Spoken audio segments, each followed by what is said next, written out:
Alright, you guys, welcome to this page of the notes. We're going to do one more example problem together where I ask you to use the geometric mean theorems. You think to yourself, hold up a second, I didn't memorize the geometric mean theorems. That's okay, neither did I. You do not need to memorize them. All you need to have are 3 different colors so that you can highlight your triangles and then be able to set up proportions, which we've been doing for several sections. At this point here in geometry, you should be good at setting up proportions. Anyway, let me highlight my triangles first.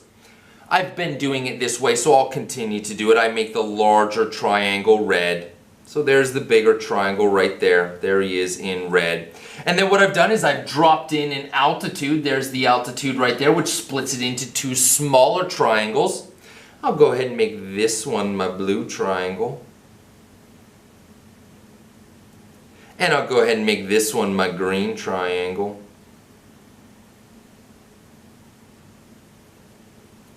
And then I ask you to find x, y, and z. What's the value of x, the value of y, and the value of z? Here we go. Let's jump right into it.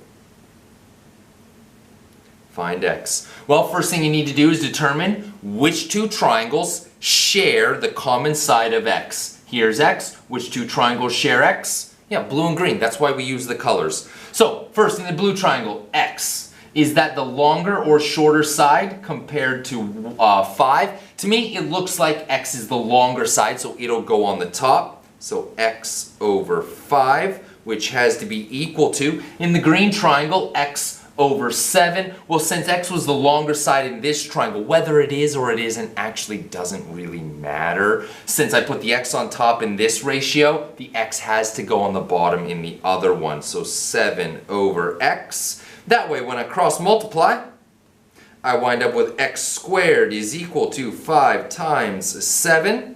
X squared is equal to 35. Take the square root of both sides. Square root of 35. Is there any way to break down 35 into a perfect square? There is not. 35 is not evenly divisible by 4, 9, 16, or 25. So there's nothing else I can do to it. I just have to leave it as the square root of 35. All right, so we found x. Well, let's find y. Again, we are not memorizing formulas here. I have not memorized the geometric mean theorems. Neither should you. Bring 3 colors with you, or highlighters, or whatever. Get those little gel pens, whatever. Highlight your 3 triangles. Once you've got those 3 triangles, just figure out side y. Which 2 triangles have y in common? Well, blue and red. So here we go. The red triangle, y, and then this side, which is going to be 5 plus 7. Of course, 5 plus 7 would be 12. So we're going to have 12 over y. And then the blue triangle, side y and side 5. Well, y is going to be the longer side, so y over 5. Cross multiply, do a little bit of simple math. Y squared is equal to 12 times 5 is 60. Take this square root of both sides, square root of 60. Can I break 60 down into something that is a perfect square? Oh, I can. 60 is 4 times 15.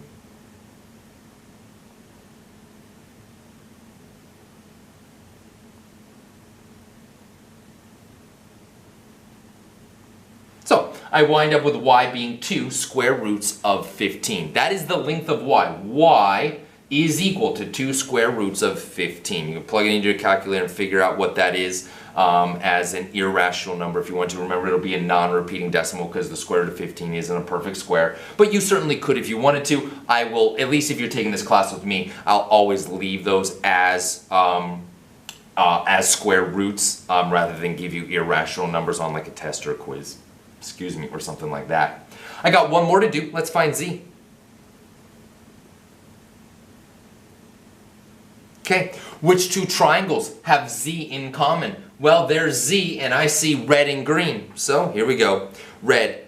Z is going to be the shorter side, so it'll be 12 over z, which has to be equal to my green triangle. The ratio in the green triangle, I have z and 7. Since z was the shorter side in the red triangle, z's got to be the longer side in the green triangle, and that makes sense. The right angle for the green triangle is down here, which means opposite the right angle is the hypotenuse, and the hypotenuse is always the longest side in a right triangle. So Z is definitely going to be the longer side. We will cross multiply. We're going to get a Z squared is equal to 12 times 7. 12 times 7 is 84. Take the square root of 84. Is 84 a perfect square? It is not. Can I break it down? Ooh, how about 4 times 21?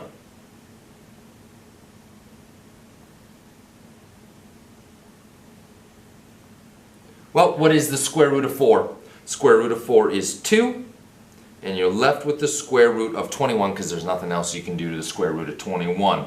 Anyway, guys, what this is now we've seen how we can take similar right triangles and set up proportions. But what has happened is those similar right triangles both share, the ratios that we set up have a common value that they share, right? They share a common value, and it turns out that that common value is the geometric mean. And again, the geometric mean just means it is the square root, right? Square root of the product of two numbers, right? And so from that we get these geometric mean theorems. Please do not memorize the geometric mean theorems. Just be smart. Once you get your diagram, go ahead and figure out some way of distinguishing between the three triangles. And once you've got those distinguishing between the three triangles, you can easily set up the proportions on your own and then just do a little bit of simple algebra to solve. You do not need to memorize those geometric mean theorems to get your answer. Thanks so much for joining me for this set of videos. I had a great time looking at geometric means and similar triangles with you. I'll see you guys next time.